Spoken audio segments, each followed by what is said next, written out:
Hi, we're Quentin Curious Volumes. My name is James.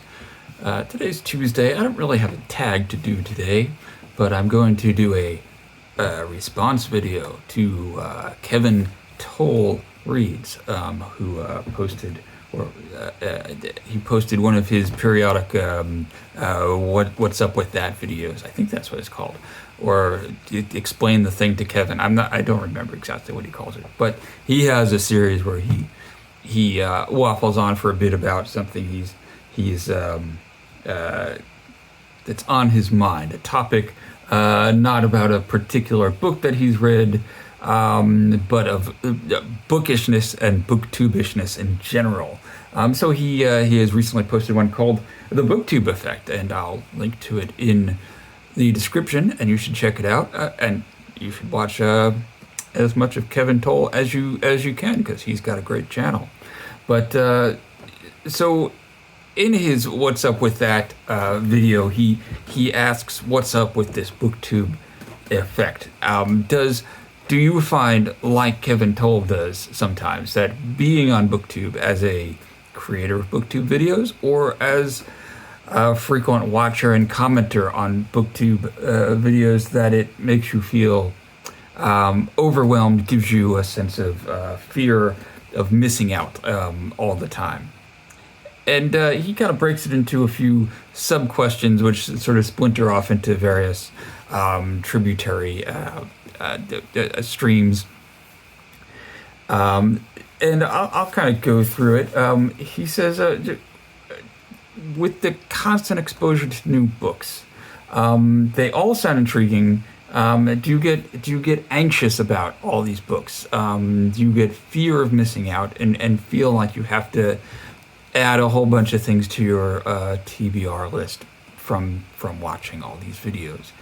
And the fact is that I think just about everyone gets a little bit of that.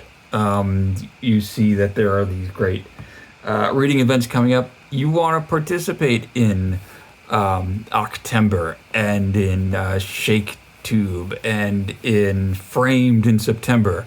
I want to participate in all of these. I mean, I have to, because I invented October.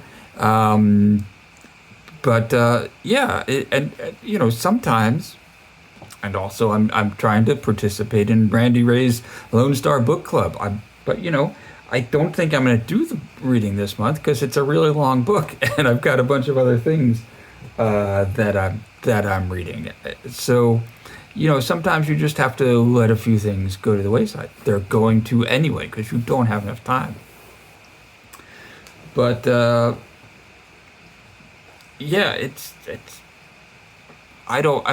you feel also, okay, so here's another thing he says, right? Do you feel like you have to read all the latest and greatest books, all the things that are being most hyped? Now, in our part of Booktube, and among the booktubers that I watch, we're typically not looking at the new hardcover releases, the new bestsellers. There's going to be some of them that will interest us, but mostly we're reading a lot of backlist things. Me and my Booktube cronies seem to be. So, the new Thomas Pynchon, the new Rebecca Yarros, the new I don't feel pressured to read those. I was thinking about recently about how I kind of feel like I need to catch up with Ian McEwan, because I've loved almost everything I've read by him, and I haven't read a McEwan in several years, and there's some that I've missed, but I just feel like eventually I'm going to come across secondhand copies of whatever he's come out with, and I'll get to it. And that's just me. And people don't typically come to my channel, I don't think, for news on the latest releases, obviously. Now, sometimes there will be, even in our part of Booktube's, little runs of interest in certain things. When I first started this channel, I remember a lot of people were reading Middlemarch, which I had read the year previous, so I didn't join in on that. But sometimes when there are these books like Middlemarch or Lonesome Dove, I think a lot of people read this June, and around that time, a lot of people seem to read Lonesome Dove. And even if it's not a formal reading event or read along, that can be very pleasurable, especially with these big undertakings where you want to kind of be able to follow what other people are posting, when they post their thoughts on these long books as they get through them. But is it a fear? I feel it a little bit, but I shrug it off and I say, not my time. I've got other stuff going on. And that's what I advise to you, right? So a couple of my Booktube friends, Greg and Alan, are going to be reading JR. I've got a copy of JR. I want to read JR. Given my name, I should have read that JR by now, but but I haven't. And I'm not not this time, because I've got too many other things on my plate. So JR is going to have to wait. But those are the times that I do feel a sense of missing out. A sense of missing out. Yes, I would like to participate with my friends in reading JR. But yeah, it's just not my time. I've got other things on my list. And this is this kind of relates to something I talked about in my here's why why you haven't read the classics video, this canon anxiety, which is something I think that I feel is more relevant to some people in our part of Booktube than the missing out on the latest and greatest novel, the big bestsellers. Is there are more people who are like, I haven't read Ovid, or I haven't read any Yves Lenoir or something like that, and I've got to fill in these gaps. But that is it's an ongoing project if you want to be knowledgeable in the canon. That's just something that my advice in that video, here's why you haven't read the classics, is that you have to put aside all of the fear of missing out and say, for this amount of time, I'm going to read this list of books. And I'm going to go through it, and maybe I'll take little detours, little holidays, but this is going to be my focus. And if people are doing June on the Range, I'm not going to do June on the Range because I'm doing this. And that is advice that I would confidently reiterate to you if you feel canon anxiety, is get yourself a list, a moderate-sized list, not a 500 work list, about 100 works or 20. Read through them, and then go on from there. But let's see, what else do we have? Burnout. Is the joy of reading sucked out because it becomes a task rather than a pleasure? I haven't had that feeling yet, and if I do, you'll know it because I won't be posting any videos.